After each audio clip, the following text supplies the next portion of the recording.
Hello मंडळी आणि welcome back to the channel once again. तर आज आहे रामनवमी आणि आम्ही जातोय पंचवटीला, कारण पंचवटीला खूप छान असं रामनवमी सेलिब्रेशन होत असतं। तर आम्ही आलेलो आहे काळाराम मंदिराजवळ आणि प्रचंड गर्दी होती, त्यामुळे म्हटलं की मुखदर्शनच घेऊया, कारण विहांशला लाईनमध्ये लागून दर्शन घेणं आमच्यासाठी थोडंसं कठीण होतं। त्यामुळे आम्ही मुखदर्शन घेण्याचं डिसाईड केलेलं आणि पुढे जे छोटे छोटे मंदिर लागतात त्याचं सुद्धा आम्ही इथे दर्शन घेतलेलं। तर इथे आम्ही आलेलो हो पर्णकुटीमध्ये। छोटे छोटे जे काळाराम मंदिराजवळ आहे ना, छोटे छोटे खूप सारे असे मंदिर आहेत आणि मार्केटसुद्धा इथे आहे। तुम्हाला जर काही शॉपिंग वगैरे करायची असेल तर तुम्ही इथे शॉपिंगसुद्धा करू शकता। आणि रामनवमी निमित्तानं खूप छान असं ना डेकोरेशनसुद्धा केलेलं होतं, लायटिंगसुद्धा तिचे छान आणि खूप भारी वाटत होता। तर आता आम्ही जातोय सीता गुफामध्ये आणि सीता गुफामध्ये ना तुम्हाला वाकून वाकून जायचं असतं, असं भुयारासारखं आहे आणि आम्ही येऊन टेकलो आहे सीता गुफेमध्ये। आणि आतमध्ये सुद्धा इतकं सुंदर असं डेकोरेशन केलेलं होतं आणि मस्त वाटत होतं, प्रसन्न वाटत होतं।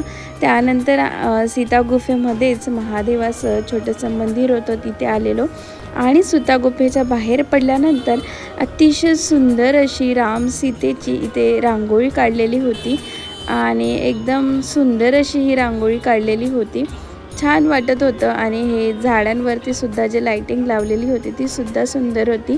आणि 20 रुपयाचा हातात घालायला मी इथे कडं घेतलेलं आणि विहांशच्या पप्पानी लगेच विहांशला दिसला आणि त्याने घेऊन मागितलं, तर हे 50 रुपयाला त्याच्यासाठी कॅमेरा घेतलेला आणि इथे फटाके फुटत होते। तर आम्ही ना आलेलो काका की लस्सीमध्ये, खूप थकलेलो चालून चालून, तर लस्सी प्यायलो आणि पंचवटीमध्ये काकाची लस्सी खूप फेमस आहे।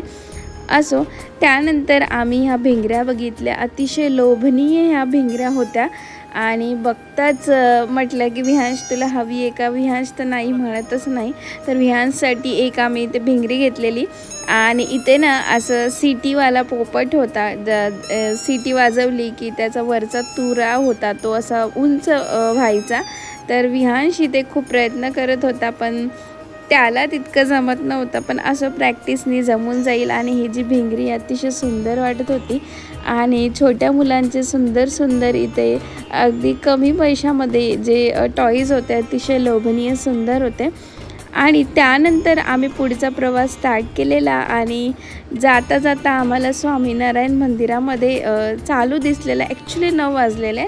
स्वामीनारायण मंदिर बाकीच्या दिवशी तर लवकर बंद होतं, पण आज रामनवमी होती त्यामुळे स्वामीनारायण मंदिरात ना प्रोग्राम सुरू होता। तर बाहेर जे आहे हे गार्डन आहे, एंट्रीला अतिशय सुंदर गार्डन आहे आणि लहान मुलांना खेळायला इथे खूप साऱ्या स्लायडिंग्स वगैरे आहे। आणि त्यानंतर आम्ही एंट्री केलेली स्वामीनारायण मंदिरामध्ये आणि खूप छान इथे डेकोरेशन केलेलं होतं आणि भरपूर पब्लिक होती आणि छान वाटत होतं, प्रसन्न वाटत होतं। आणि आता आम्ही जातोय मंदिराकडे।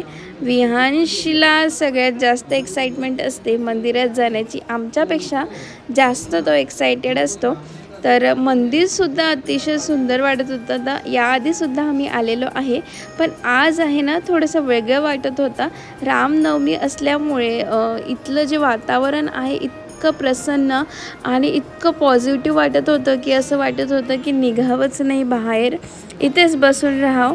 आणि शिवाय ना इथे प्रोग्रामसुद्धा सुरू होता, तर खूप छान असं प्रवचन सुरू होतं, तर ते सुद्धा आम्ही थोडा वेळ ऐकलं आणि त्यानंतर मग आम्ही विहांशला घेऊन बाहेर पडलेलो। तर बाहेरचे काही जे बॅकग्राऊंड आहे, तर बाहेर पण खूप सुंदर असं खूप साऱ्या महाराजांच्या इथे पुतळे आहेत, त्यांचंसुद्धा मी थोडंफार इथे शूट केलेलं होतं। आणि खूप मोठा असा हा स्वामीनारायण मंदिराचा परिसर आहे आणि खरंच हे नाशिकमधील जे स्वामीनारायण मंदिर आहे खूप सुंदर आहे आणि खूप बघण्यासारखं आहे। आणि त्यानंतर प्रोग्रामसुद्धा खूप छान इथे सुरू होता, प्रचंड पब्लिकसुद्धा होती।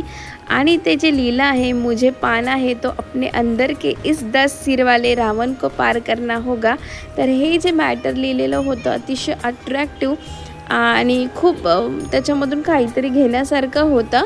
तर मी हे सुद्धा शूट केलेलं. आणि त्यानंतर आम्ही आलेलो इथं गार्डनमध्ये, जे मी तुम्हाला स्टार्टिंगला व्हिडिओमध्ये दाखवलेलं की स्वामीनारायण मंदिराच्या परिसरात लहान मुलांनासुद्धा खेळायला खूप सारे स्लायडिंग्स वगैरे खूप सारे गेम्स आहे. तर विहांशसुद्धा इथे खेळतो आहे आणि इथे मजा करतो आहे. आणि ना इथे समुद्र मंथनचं जे खूप सुंदर असा जो देखावा बनवलेला आहे, अतिशय लोभनीय हा देखावा आहे. आणि भगवान शंकराची जी जी स्टॅच्यू बनवलेला आहे, हा सुद्धा अतिशय सुंदर आहे. भरपूर लोक याच्या समोर उभे राहून फोटोसुद्धा काढत होते. मी तर ही जी मूर्ती आहे बघतच राहिलेली, मला खूप जास्त अट्रॅक्टिव्ह वाटली ती मूर्ती.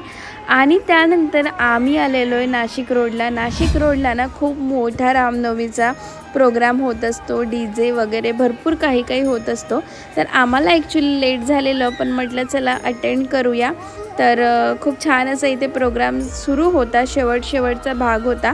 आणि मग म्हटलं की चला आपल्याला अर्धा पाऊण तासाचा तर प्रोग्राम भेटलेला आहे, तर मग आम्ही इथे एन्जॉय करतो आहे. विहांश आणि विहांशचे पप्पा या DJमध्ये डान्स करते आहे. मागच्या वर्षी विहांश छोटा होता, पण यावर्षी बराच समजूतदार झालेला, तर तो पण सुद्धा पप्पासोबत खूप डान्स करत होता आणि ते एन्जॉयसुद्धा करत होता. नाशिक रोडला सुद्धा रामनवमी निमित्त खूप छान असं डेकोरेशन केलेलं. प्रभू श्रीरामांची जी मूर्ती होती ती सुद्धा सुंदर होती. आणि त्यानंतर स्टेजवरती सुद्धा खूप सुंदर अशी प्रभू श्रीरामांची जी मूर्ती होती तिथे सुद्धा जाऊन बरेच लोक फोटो काढत होते. तर आम्ही विहांशला आणि विहांशच्या पप्पांनी पण झेंडा घेऊन इथे फोटो काढलेला होता. आणि हा होता रामनवमी निमित्त नाशिकमधला छोटासा ब्लॉग. मी अपेक्षा करते की तुम्हाला हा आजचा ब्लॉग आवडला असेल. आणि ब्लॉग आवडला असेल, चॅनलवरती नवीन असाल तर नेहमीप्रमाणे चॅनलला लाईक, शेअर, सबस्क्राईब करायला बिलकुल विसरू नका. भेटूया नेक्स्ट व्हिडिओमध्ये. तोपर्यंत तुम्ही तुमची काळजी घ्या. चलो बाय.